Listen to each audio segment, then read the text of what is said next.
رأيك لو قلت لك ان انا هعلمك مهارات او هديك 4 مهارات في بداية 2025 يخلوك تعمل فلوس كويسة جدا. لو انت يعني بداية من وانت عندك 15 سنة الى الجامعة او ما عايز تعدي الجامعة وتكمل فيهم براحتك، بس انا ما انصحكش لان انت محتاج تطور عنهم.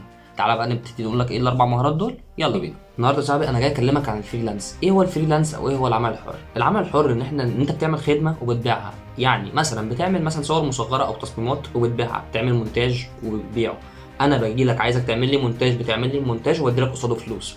طيب ايه بقى المهارات اللي انا جايبها لك النهارده جايب لك 4 مهارات كلهم ممكن تعملهم من تليفونك. كلهم ممكن تقبض منهم فلوس كويسه جدا لو ركزت فيهم، مش محتاجين من وقتك اي حاجه غير ساعتين كل يوم بس. يعني اضمن لك انك لو ركزت فيهم هتجيب على الاقل خالص بالميت $20. يعني مش محتاج انك تنزل تشتغل او تنزل تتبهدل او من موبايلك من بيتك من الانترنت بتاعك، انت مش محتاج اكتر من كده. طيب روح هات بقى كوبايه الشاي بتاعتك وتعالى لي، يلا بينا. النهارده اول حاجه جايبها لك معايا هي اليوتيوب صمنيل او الصور المصغره بتاعت اليوتيوب. ايه هي يعني الصور المصغره؟ الصوره المصغره اللي انت ضغطت عليها عشان تخش تبص عليها دلوقتي. انت لما ضغطت على العنوان بتاعي او ضغطت على الفيديو بتاعي لا كان في صوره بره، انت ضغطت عليها ودخلت بسببها. النهارده في صناع محتوى بالعبيط حرفيا، كل واحد بيعمل صوره مصغره عشان تجذب الناس ان هي تخش ليه.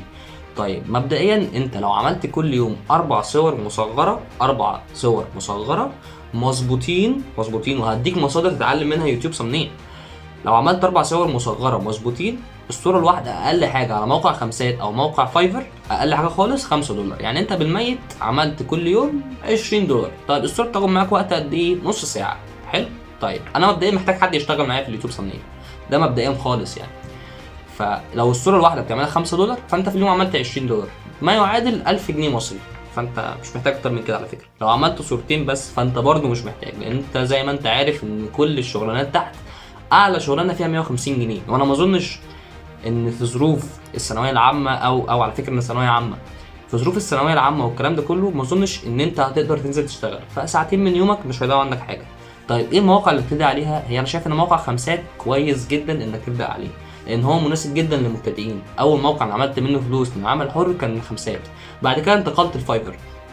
انا بالنسبه لي اب وورك او فريلانسر ما جاش معايا الصراحه سكه، او فريلانس واب وورك ما عرفتش اشتغل عليهم. انا اشتغلت على فايفر وخمسات، ده اللي هو يعني ده يعتبر البدائي بتاع الاجانب اللي هو فايفر، وخمسات هو البدائي للعرب.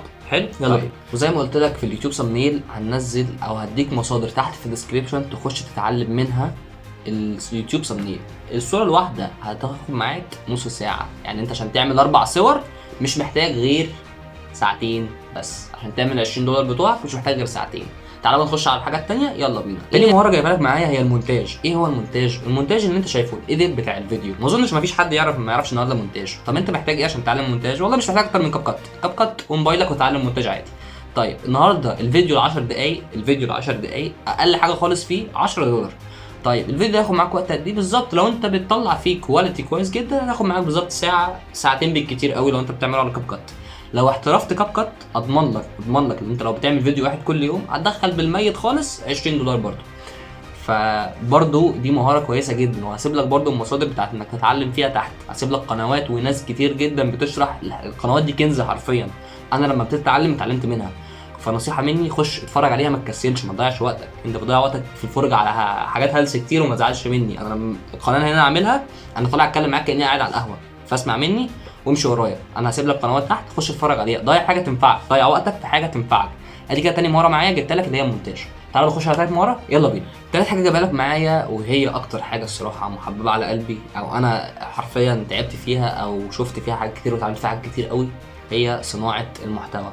انا جاي لك من واحد ما عندوش لا متابعين ولا عنده زي ما انت شايف حاله القناه، بس ان شاء الله تكبر بيكم وليكم. بس احب اقول لك ان صناعه المحتوى فيها فلوس عبيطه، فيها فلوس حرفيا عبيطه. فلو ما بداتش لحد دلوقتي انت اللي تحكم على نفسك بالاعدام. اسمع مني النهارده، اي حاجه انت محتاجها هي صناعه محتوى.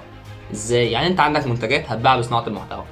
صناعه المحتوى نفسها بتجيب لك اعلانات. عندك في ناس بتبقى معلنين جاي تعلن عندك، انت بتاخد منهم سبونسر على صناعه المحتوى. فصناعه المحتوى فيها فلوس كتيره جدا. انت مش محتاج غير كل يوم غير ساعه واحده تصور فيها. ما تقوليش ما عنديش اضاءات وتتحجج. على فكره كل اللي انا عامله ده انا مش عامله مره واحده، انا كنت بجمع حاجه حاجه حاجه وانا مش راضي عن كل ده، ومع ذلك بدات. على فكره انا بصور بموبايل مش بصور بكاميرا.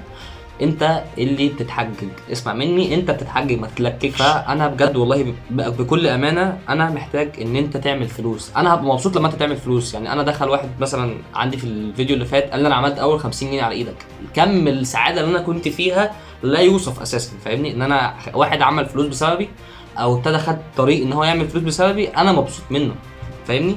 ادي كده تالت مهاره انا جايبها لك معايا. تعال بقى نخش على رابع مهاره وهي اسهل مهاره خالص. يلا بينا، تعال بقى نخش على رابع مهاره جايبها لك معايا وهي الكوبي رايتنج او الكتابه. يوم اقرب اليك. ايه هي الكوبي رايتنج او الكتابه؟ الكوبي رايتنج او الكتابه ان انت مثلا واحد عندك بلوجست او عندك بلوج، عندك مدونه، عندك صفحه على الفيسبوك، عندك صفحه على الانستجرام، ايا كان، تجيلي فاهمني وانا بكتب لك اللي انت عايزه. بتقول لي مثلا اعمل لي موضوع مثلا او اعمل لي بحث مثلا عن ايه، عن اي حاجه، مثلا الادوات الزراعيه مثلا، بتخش تعمل عنها بحث وبتكتب. انت بتقعد تكتب، ما بتعملش حاجه، انت بتكتب. فاقل بلوج النهارده او اقل حاجه بتتحسب معاك هي بالكلمه. النهارده الاقل حاجه خالص اللي هي 250 كلمه ب $5 على موقع خمسات، ممكن تخش تراجع ورايا. حلو. فزي ما بقول لك الكتابه برده هي كانت من اول الحاجات اللي عملت منها فلوس في الفريلانس. حته الفريلانس دي كانت اول حاجه عملت منها فلوس، كانت هي الكتابه. تاني حاجه كانت بالنسبه لي اليوتيوب ثامبنيل. تالت حاجه كانت الايديت فيديو، وما كنتش محترف فيه قوي ده للامانه يعني، بس عملت منهم كلهم فلوس. فانا طالع اكلمك على حاجات انا عملت منها فلوس. فزي ما بقول لك الكتابه فيها فلوس، بس يعني الحاجات اللي قبلها احسن ومستقبلها احسن. فنصيحه من اخ لاخوه، ابدا. طيب تعالى بقى نخش على حته الفريلانس او المهارات اللي انا بديها لك دي. مناسبه لمين؟ مناسبه لواحد بيدرس، مناسبه لواحد بيدرس او واحد عنده وقت فاضي ساعتين 3 عايز يعمل فيهم فلوس. واحد في ثانويه عامه، واحد في ثالثه اعدادي، ايا كان. اخواتي اللي اكبر مني او اصغر مني كلكم على راسي، بس انا جايب حاجات سهله انك ممكن تعملها بموبايلك. الناس اللي داخله بقى عايزه حته كبيره دي جاي لك فيها قدام، بس مش دلوقتي. انا جاي لك في حاجات سهله ممكن تعملها بموبايلك وتبدا فيها. طيب تعالى بقى نخش على حته انه موقع احسن ابدا بيه يا يوسف. انا بالنسبه لي هديك موقعين. لو انت بتفهم انجليزي هقول لك فايفر، ما بتفهمش شويه او على قدك خالص فاهم وعايز حاجه عربي هقول لك خمسات. ايه الفرق؟ والله يا صاحبي هو الفرق ان فايفر فاهم بيديك فلوس اكتر الصراحه يعني، فاهم؟ يعني لو مثلا حاجه هنا بخمسات $5 فايفر هتعملها ب 25 20 فاهمني؟ ده اقل خدمه، لان هنا القوه الشرائيه بتاعت الاجانب اعلى وهنا القوه الشرائيه بتاعت العرب تحت خالص.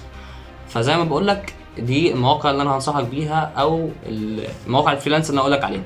طيب تعالى بقى ايه اختم معاك خالص. مبدئيا انا قلت لك على موقع الفريلانس لان في ناس طلبت مني في الفيديوهات اللي فاتت ان انا اتكلم في الفريلانس. ده واحد. اتنين، انا جاي لك اقول لك في حاجات بدون راس مال وبدون وجع الدماغ ده كله عامل لك في فيديوهات قديمه، فانت خسران ايه يا عم؟ خش اتفرج مش هتخسر حاجه. عامة انا هسيب لك كل المصادر تحت وهسيب لك كل الوصف تحت، يعني خش قلب في الديسكريبشن هتلاقي حاجات كتير قوي تعجبك. لان انا هسيب لك المصادر بتاع كل مهارة، هسيب لك تتعلم كل حاجة تحت من فيديوهات وهكذا.